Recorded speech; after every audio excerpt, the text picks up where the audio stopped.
Hello my dears, before we dive into this video, I just have a couple things that I would like to go over / say. So first of all, this is probably going to be a long one. I could have split this up into several videos. Probably should have done it, but if you are in crisis mode and you don't know what direction to turn in, it's a lot easier to have everything just kind of in one place, hence the monolith massive video that you're about to watch. Second of all, obviously content warning for literally everything. And lastly, I am going to be open about my experiences here. I am openly a survivor of domestic abuse. But last time I spoke about this in my public media, it kind of ended up putting me in a slightly dangerous situation. So I just want to clarify a couple of things before we get started. I have every single right to share and tell my story and share my experiences. However, there is a specific reason that I have not said the name of my abuser since the relationship ended, and that is so that they can have room to grow and change and learn from their mistakes in the same way that I have learned from mine and grown. And I ask that you don't try to figure out who they are, that you don't harass them in any way. If you do figure that out, they're a nice person, they genuinely meant well. Just didn't go too great. Now I have brain damage, but you know what? That's how the cards fell. And I have completely forgiven them. I hope that you will do the same and give everybody a chance to grow because they deserve that. I don't share my story to spread rumors about them or make their life miserable. I do it because I know that due to an unfortunate combination of many different factors, the situation nearly took my life. And so I'm determined to make sure that, that doesn't happen to other people because it does all the time. And I've seen it to happen to others that I care about and have helped to stop it. And I don't want people to continue getting hurt for no reason. I was planning to not really talk about any of this stuff for a few more years when I was sure that I would never see them again. But after the reaction to my last post on the topic, honestly, I needed to make this guide kind of for myself, and if I'm gonna go through all of that work for me, it seems really wrong to not share that resource for you guys as well, and that is why we're here. I'm going to refer to them as abuser or just person throughout this video and use gender-neutral pronouns in order to protect their anonymity. Please be kind and do the same. Thank you. But anyway, now that we have gotten that whole bit out of the way, let us get into it. A bit about me if you're new here. Hi, my name is Sydney. I use they, she pronouns as of right now. Long story, video up here about it. And I landed myself in an abusive situation that, in combination with a bunch of doctors really screwing up and a handful of other life things, I probably shouldn't have lived for more than 2 months after the relationship ended. A thing that we didn't really know at the time, but right around when I was hitting rock bottom, where, I was dying, there was a pandemic that sent me home and saved my life. I have a video about that whole situation up here if you are interested in learning about my story. But since I have been blessed with some extra time on this planet, as well as a whole host of new disabilities acquired during the almost dead time that I've had to learn how to manage and cope with, I have begun sharing my stories and using my newfound skills to educate other people and make sure that they don't get to the rock bottom that nearly took me out in the first place. We have spoken before in this channel about autism and relationships, as well as autism and trauma, both of which I will link in the description and maybe up here. We'll see how I'm feeling, or if I, remember. But today we're going to go into specifically the topic of abuse, why autistic people are more likely to find ourselves in abusive situations, what that may look like, specifically when it comes to gaslighting, which is kind of the most common type of abuse for us, and the actual science and reality behind false memories and reactive abuse, and kind of talk about how to recognize those things, how to deal with your emotions around these things, and how to maybe avoid them in the future. Also, obviously, I am not a therapist. I am just a 20-year-old abuse survivor who happens to study psychology and neuroscience and education. So please don't take what I say in this video to be the end-all be-all of support options for you. And also, though my DMs are always open and I love to hear from you guys, I very kindly ask that you don't fill my inbox with your stories of domestic abuse, because 1, not a therapist, and 2, that's really triggering for me. Like, a lot. So thank you for respecting that boundary. I very much appreciate it. Now, to begin with, and of course we've spoken about autism and relationships before, as I said, autistic people are significantly more likely to end up in abusive situations than non-autistic people. And this is generally due to the fact that as autistic people, we grow up being told that we're too sensitive, that the things that we're experiencing aren't real. That sound is really loud. What sound? I don't hear anything. And that if we say we don't like eye contact or hugs, we need to just get over those things. We need to get used to it. And that stepping out of our comfort zone is good, etc., etc., etc. So we're really bad at recognizing boundaries and also when they are being crossed and what is a good uncomfortability and what is a red flag, as well as not really trusting ourselves and our feelings to begin with, because we don't think that they're real because we're told that they're not. We're also very used to other people acting like they know what our needs are and they know what we're thinking and kind of choosing everything for us, which means that we are more likely to end up in situations like that, which inevitably in a lot of situations become an unbalanced power dynamic and become pretty controlling, because that's just how that dynamic typically ends up if it's not taken care of carefully. And I will also say, as somebody who has been trying to navigate several disabilities almost completely on their own for most of their life, having somebody to take over and suddenly make decisions for you does feel really, really nice for a bit.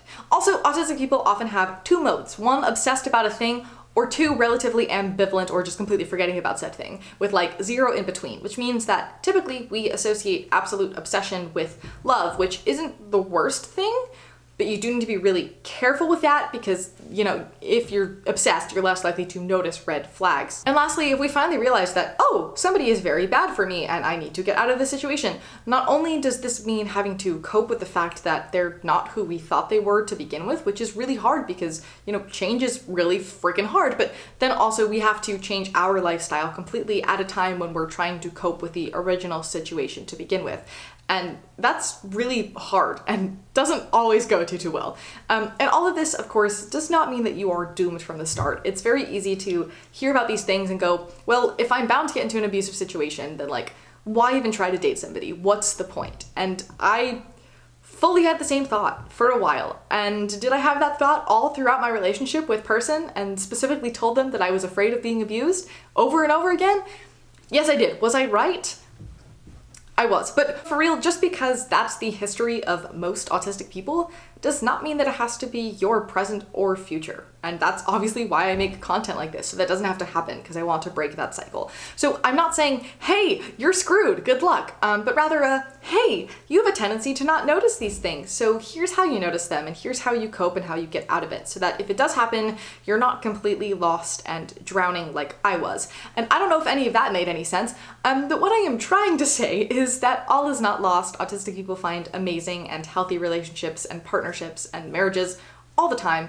And by talking about this stuff, it's so we make sure that you're gonna find that faster with a lot less traumatic bumps along the way to make it harder later.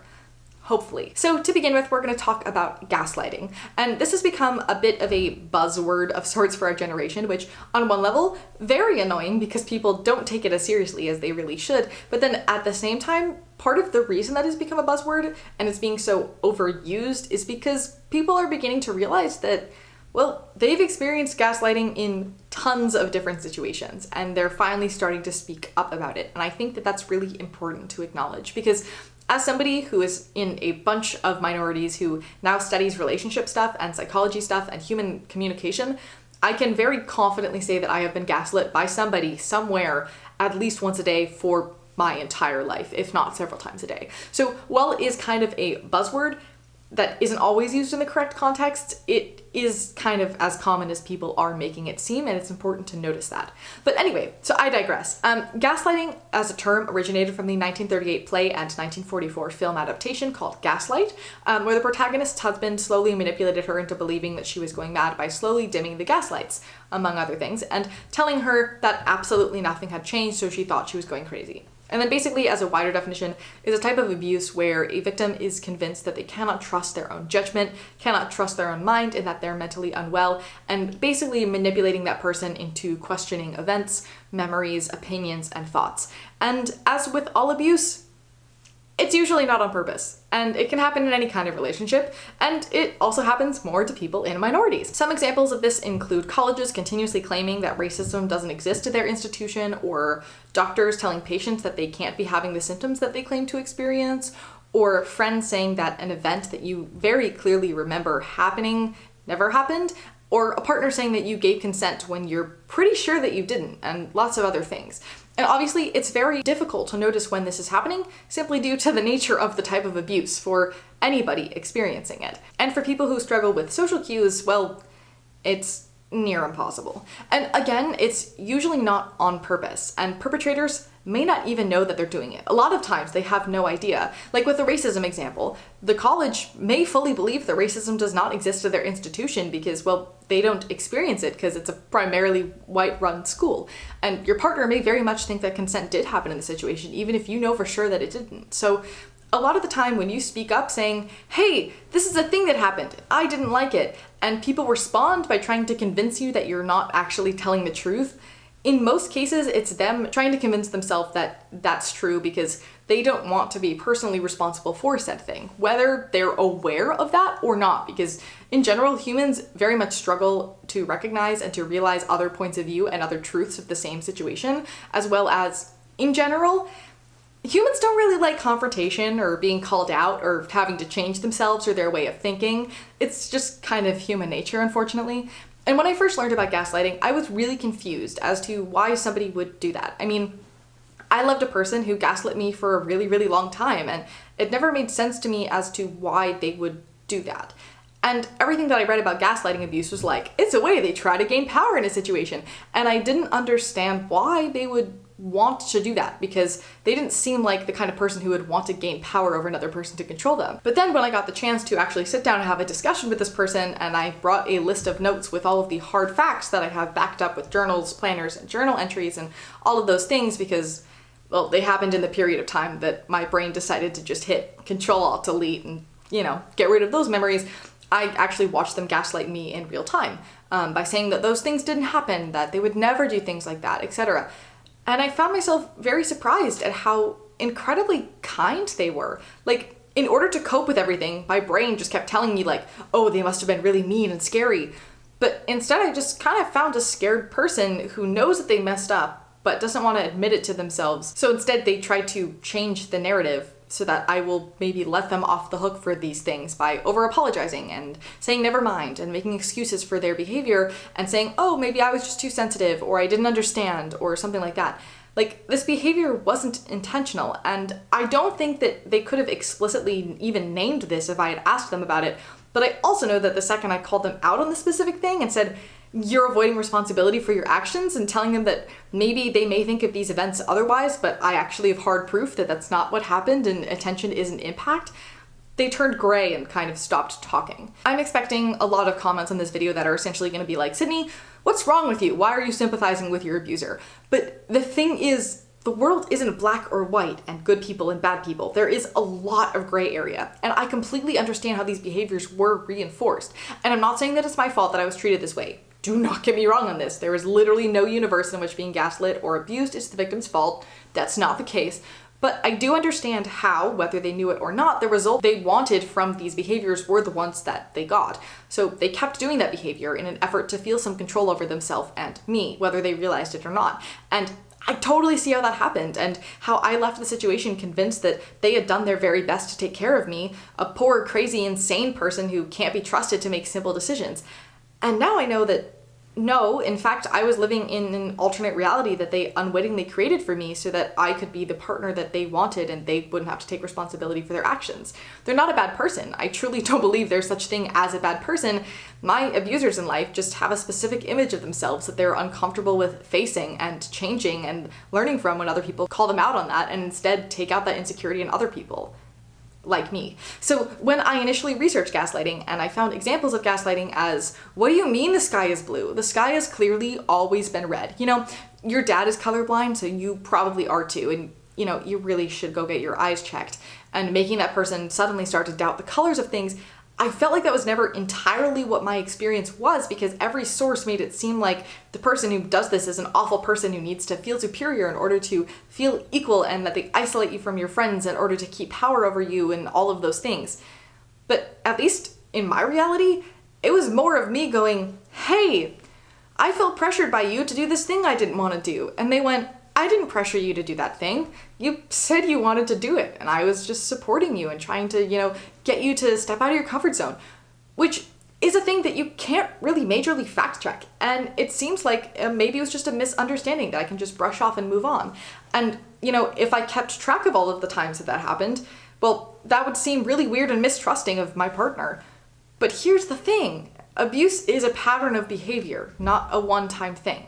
So if I had taken the time to write down generally when that happened every single time, even just in my journal, when my body and mind started to fall apart later on, I could go back and go, oh, hold up, and then get the heck out of the situation. But instead, that behavior just got more common and more frequent, and so I went past the point of, oh, these are a few tiny isolated incidents that I can either stop or get out of the situation, to having this be my 24/7, so I didn't feel grounded enough to be able to fact check anything. And as we talked about earlier, well, gaslighting can happen in all kinds of relationships. So like when I had an abusive professor, for example, recently, I made sure to write in my journal all of the little microaggressions that made me feel uncomfortable and unsafe, if only to process them for myself. But then when they began to get more frequent and I began to physically and mentally relapse, I was able to go, oh, I'm not insane. This is actually being caused by this thing, and now I can do something about it. And then I went to him and I called him out as kindly as I possibly could. And did he respond by completely doubling down and getting infinitely worse to the point where I was worried for my life again? You bet he did. But in another situation with a boss who kind of did similar things in a job, I was able to quit the job before I started to get sick at all. Because the thing is, gaslighting only works when the victim isn't aware of what's happening. So the second that you start to go, hey, you're saying things that are making me question reality that are nowhere near the truth, and I refuse to accept this kind of treatment, and I ask that, you listen to what I have to say, you suddenly regain control of that narrative that you've always been told.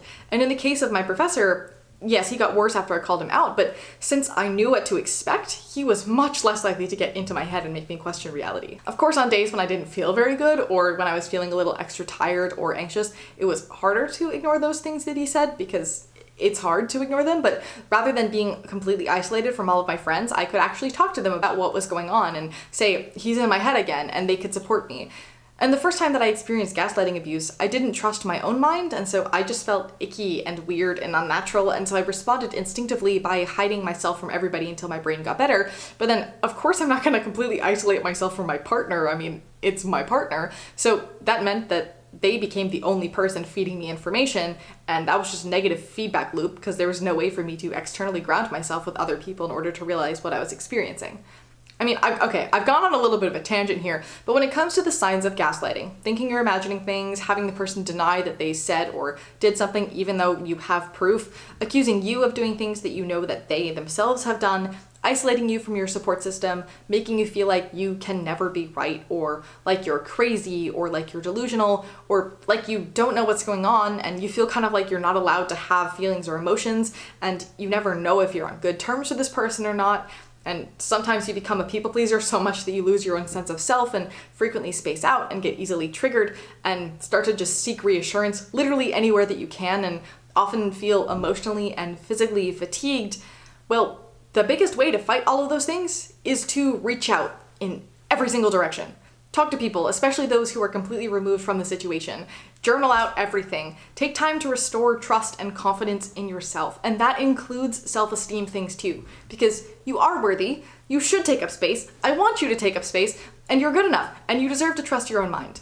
That's it. And I know it's really hard when they're so nice or popular and everybody loves them. I mean, how could they be treating you this way? And how could you feel this way? It must be something that's fundamentally wrong with you. Maybe you're too sensitive. Maybe, I did say that, so it's not really their fault. All of those things. And I've been there, like, a lot of times. Literally listen to any of my songs and you will find those themes just thrown throughout every single one of them. But the thing is, no matter how nice they may be, if you come out of nearly every single interaction, or even half, sometimes they'll love bomb you and then they're mean, and they love bomb you and then they're mean. That's also a very common cycle of abuse. Either way, if you're coming out of lots of situations with them, feeling really drained and not very good about yourself, even if they're nice, even if they're really freaking attractive, even if they're a celebrity or a revered professor or anything else, you are correct and justified in how you are feeling. First of all, you can't give enthusiastic consent if you're afraid of a person, or of how they might react if you say no, which also counts as being afraid of a person. And that also includes saying yes to things that you don't want to do to look cool. And your feeling of nausea and regret after doing said thing or agreeing to said thing after the fact is incredibly, incredibly valid. There's somebody that I worked with who is just beloved by every single person that they meet. And when I met them, they said they really wanted to discuss disability things and learn about them.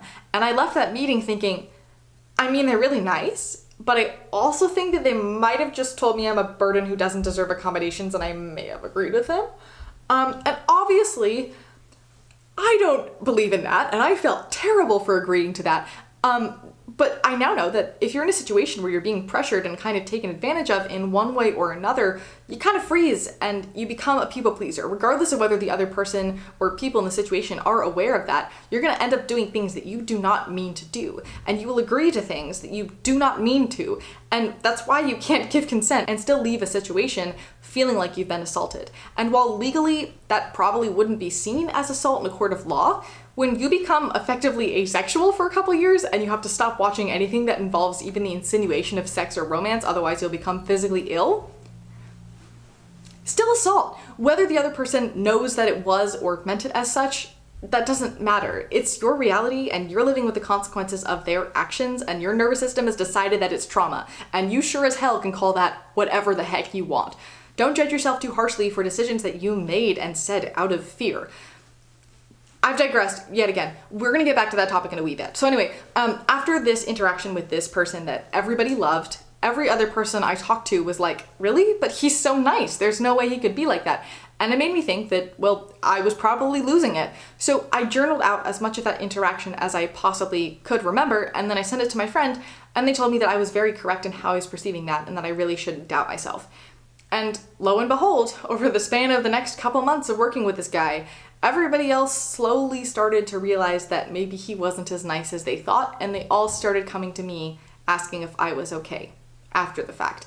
And the thing is I'm realizing that this cycle has happened several times in my life. I befriend somebody, they become super popular, and then they want more power, so they inevitably create some sort of dramatic falling out kind of thing where I'm left with no friends and convinced that I'm stupid and worthless. And then in the months and years to follow, suddenly every single one of their new friends goes through the same exact situation and suddenly wants to be my friend. And consistently, I'm the first victim, so either I'm really easy prey or I'm so cool that people want to take control over me. I don't know. We're gonna go with the second one. But now that I've taken the time to reflect on this and realize this pattern in my life, I'm hyper aware of it.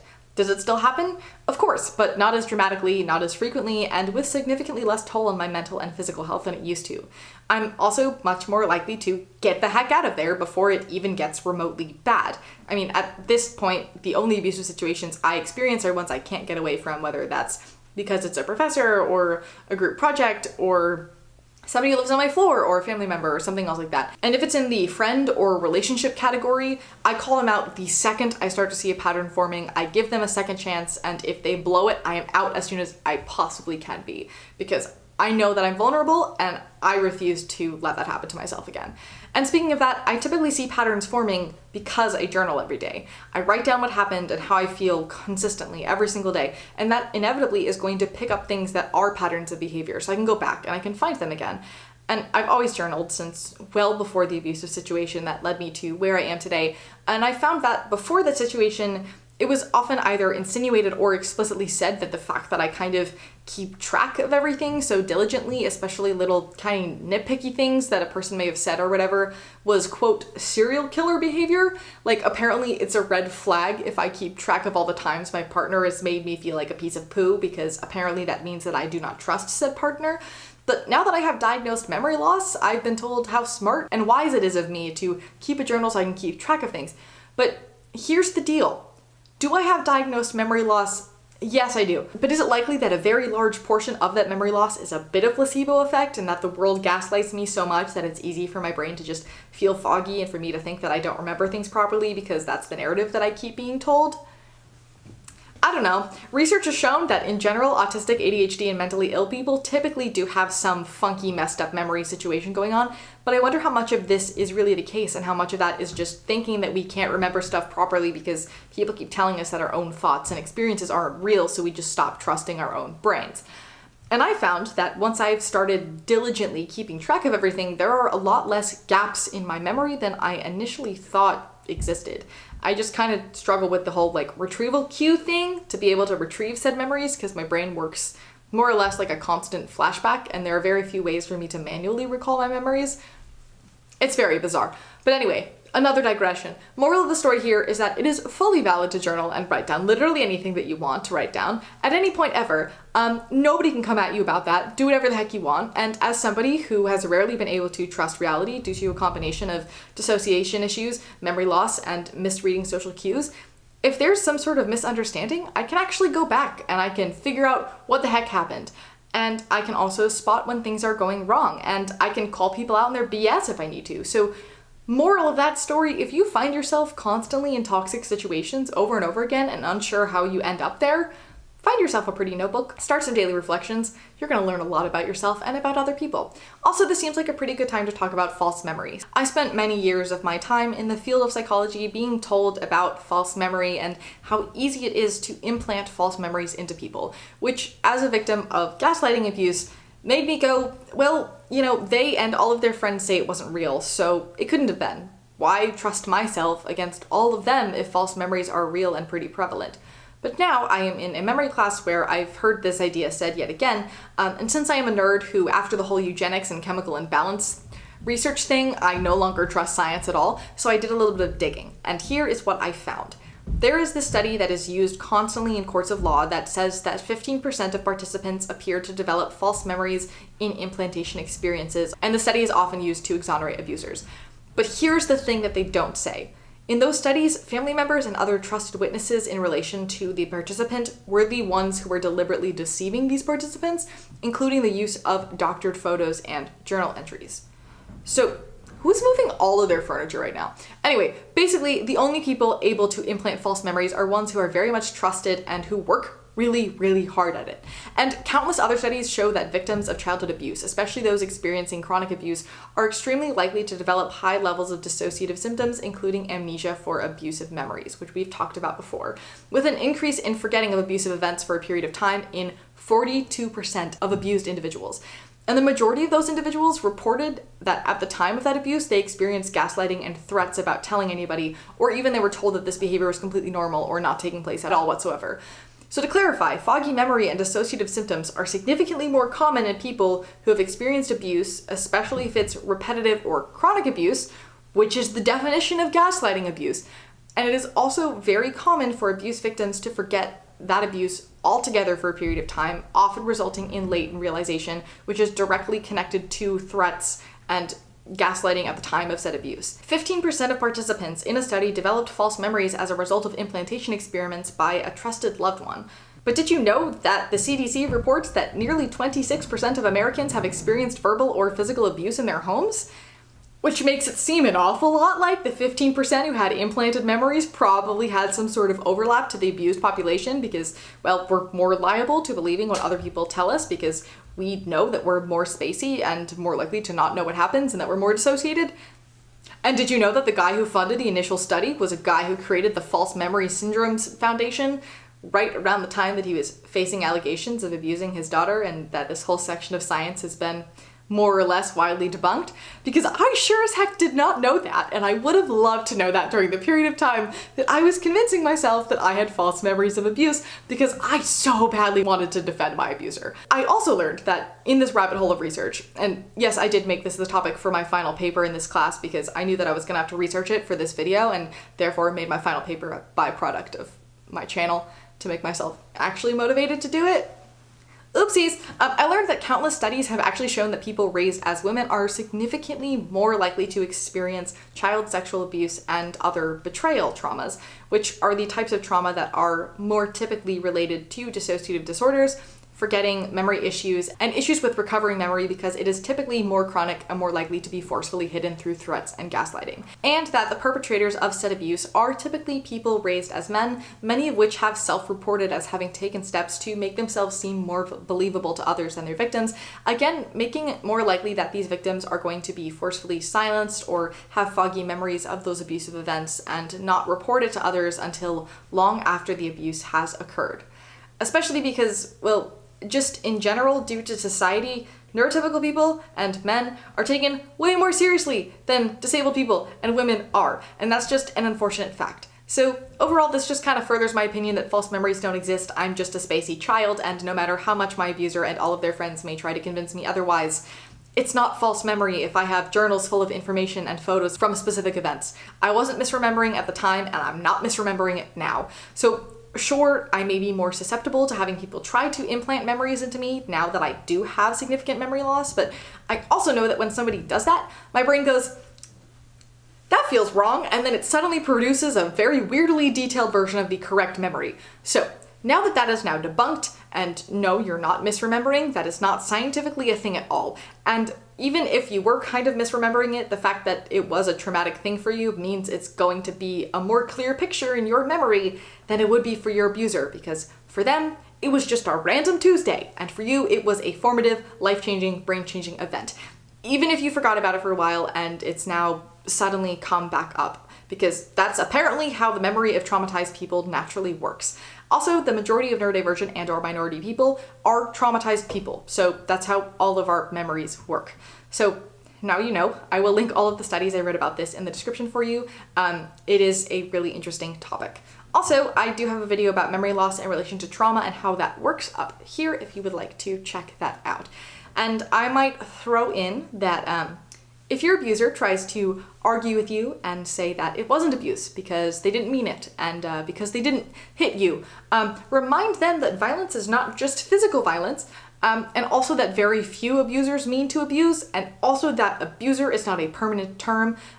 Everybody has room to grow and change, and frankly, the fact that that person is more concerned about the use of the word abuser rather than taking responsibility for all of the actions that they did, major red flag, and clearly they haven't changed at all. But anyway, back to the thing that I was talking about earlier, and that thing was the do not judge yourself too harshly for decisions that you made and things that you said out of fear thing. There's this thing called reactive abuse, which basically means when a victim of abuse finally hits their breaking point and suddenly reacts. And then the abuser takes that and goes, oh my gosh, how could you treat me this way? And plays the victim, acting like the real victim of the situation is crazy and abusive. And the thing is, in a lot of these situations, since the real victim is usually kind of isolated and not the most grounded, most people believe the abuser.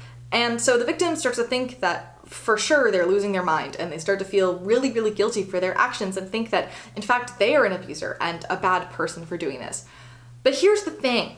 If you feel unsafe from the beginning, whether you notice that explicitly or not, and usually you don't notice, you're going to hit a breaking point. It's gonna happen, and you're gonna do things that you're not proud of. And I can very confidently point out several very toxic things that I did in the fallout of my abusive relationship that I am not proud of at all. And a few years later, I still sometimes get told that I am narcissistic and abusive, and that it's all my fault. But as we talked about in my video, Let's Stop Calling People Narcissists, or a similar title, somebody stuck on their fight response who feels very unsafe but also like they can't get out of a situation, well, they're gonna look very similar on the outside to somebody with NPD, which is why context is really, really important. If you've been writing in your journal since September about events that made you feel unsafe and not listened to, and now 5 months later they do something and you yell at them and then they start to play the victim, you're not really the perpetrator there. I mean, clearly, for them, it may feel out of the blue and random, but that's because, as we've talked about before, a lot of abusers have no idea that they're doing it. And the thing is, their whole story about being abused, they probably fully and 100% do believe that, because heck, their partner just yelled at them, or keeps coming into their room unannounced, or something like that. But for you, that's your final cry out for help.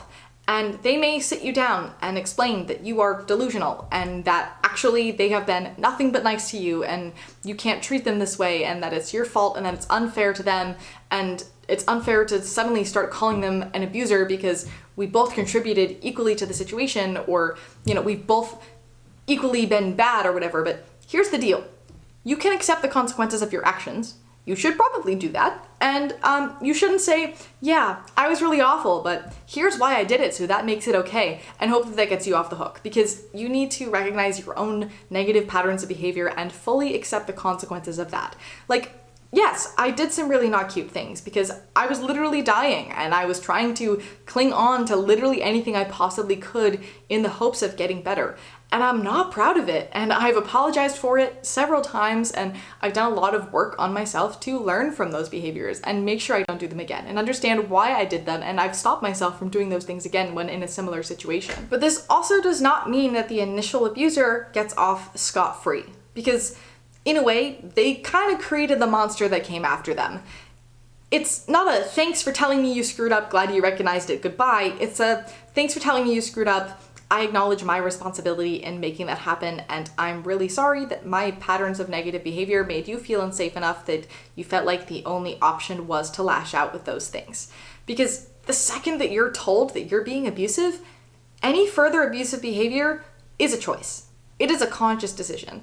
Whether that's because you refuse to wonder if the person who calls you out might be correct, or because you fully know that they're correct and that scares you so you just willfully ignore it, it's still a conscious and a deliberate choice. And if your partner or child or somebody you work with or anybody else tells you that you make them feel unsafe, it immediately becomes your responsibility and your obligation to get help to heal and to stop these toxic abusive cycles. And a relationship can be bad and toxic, and both partners can have done abusive things in a situation. But it can also be 90% and 10%. Relationships are not always 50-50, and it's important for both individuals to figure that out and to learn from that.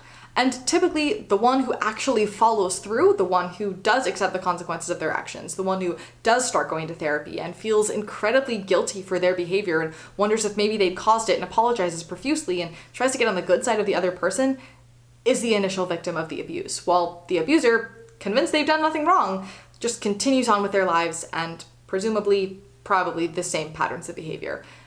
And I know that all of that feels a little confusing, so let's put that into a more concrete example here. If somebody every single day, over and over again, tells you that you are worthless and they want you to die, and you tell them continuously, please stop saying that, and they don't, and one day you finally break and you punch them in the face, you should probably acknowledge that maybe punching people in the face is not a good way to cope with things, and figure out what made you feel like you had to resort to physical violence, so maybe you don't do that again. But also, on the other side, the other person is probably going to go around saying that you punched them in the face completely unprovoked and that you're a terrible person and all of these things, rather than acknowledging to themselves, despite you telling them several times over that they should stop their abusive patterns of behavior. That's kind of their fault on some level. And is the world gonna side with them?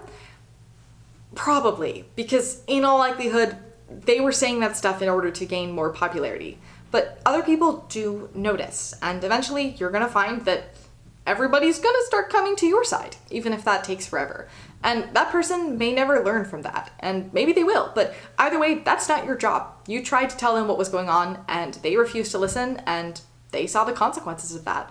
So, no, don't punch people. In general, reacting this way is not the move. But also, if you metaphorically punch somebody after months and months of them telling you that they want you to be dead, don't ruin your life over feeling guilty about it. That's not worth your time.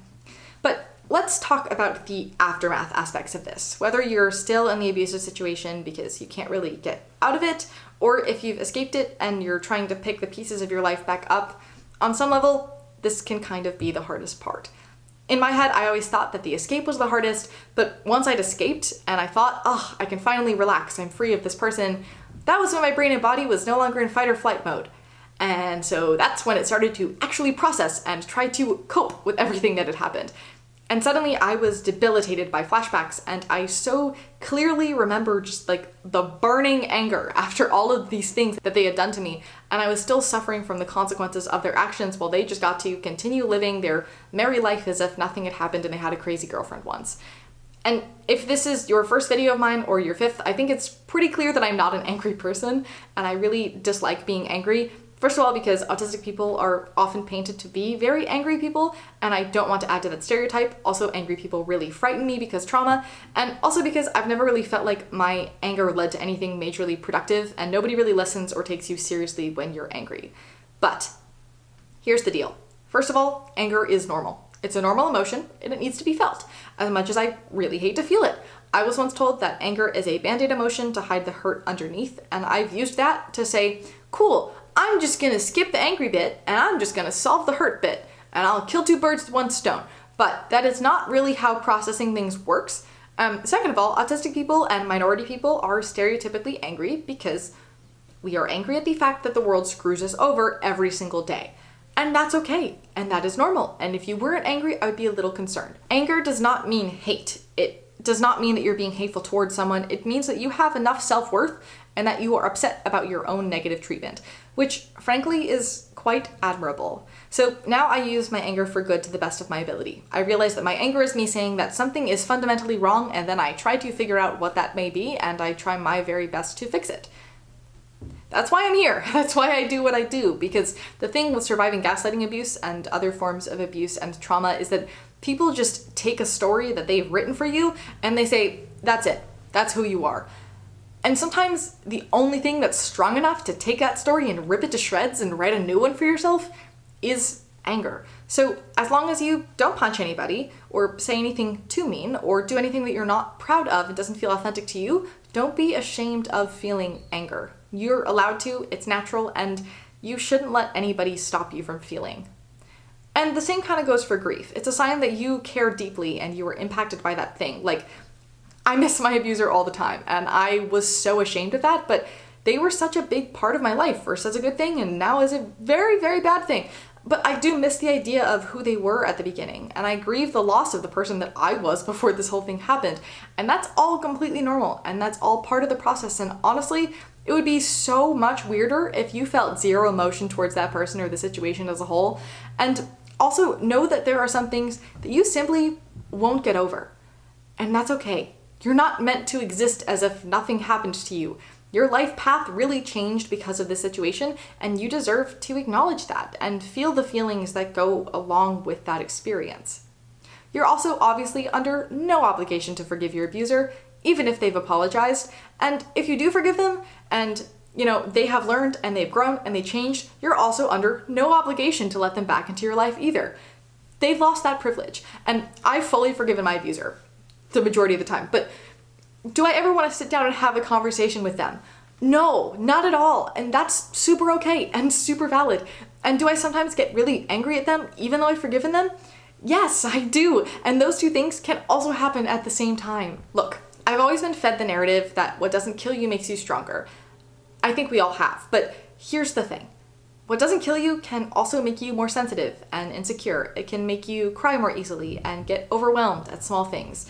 It can mean that a group project causes a panic attack. It can mean that you struggle with positive change because your brain tries to remind you not to get too comfortable and brings up a bunch of flashbacks. It can make you convinced that everybody's mad at you or hates you because you now see emotion in the category of happy or not happy, and you see everything in the neutral category as negative because you're used to people just suddenly snapping and changing. It can cause crippling rejection sensitivity dysphoria. It can mean that you seek out things that make you feel bad again because your brain is so used to bad things that it can't make sense of how good you're doing now. And it can mean that you tell yourself that others have it worse and minimize your own experience. That may be only trying to disconnect from that traumatic event despite your nervous system telling you completely otherwise. And all of it is completely normal and a regular response to trauma. All of it. Am I stronger because of what nearly killed me? Yes. Because now I have the tools to manage some of the world's worst experiences. But also, it means that my brain is more likely to see small things as the world's worst experiences. And that I'm more jumpy, and that I'm more anxious, and that's normal, and that is okay. We are survivors, we are not superheroes. So, to close this out, I guess, believe red flags, remember your worth, trust your intuition, reach out to people, don't be afraid to set boundaries, and keep your standards high. Know that I believe you, I hear you, I trust you, and I want you to know that it's not your fault. None of this is your fault. You deserve to be treated kindly, you deserve to be protected, you deserve to be loved and cared for. End of story. That's it. As always, thank you for listening, thank you for learning.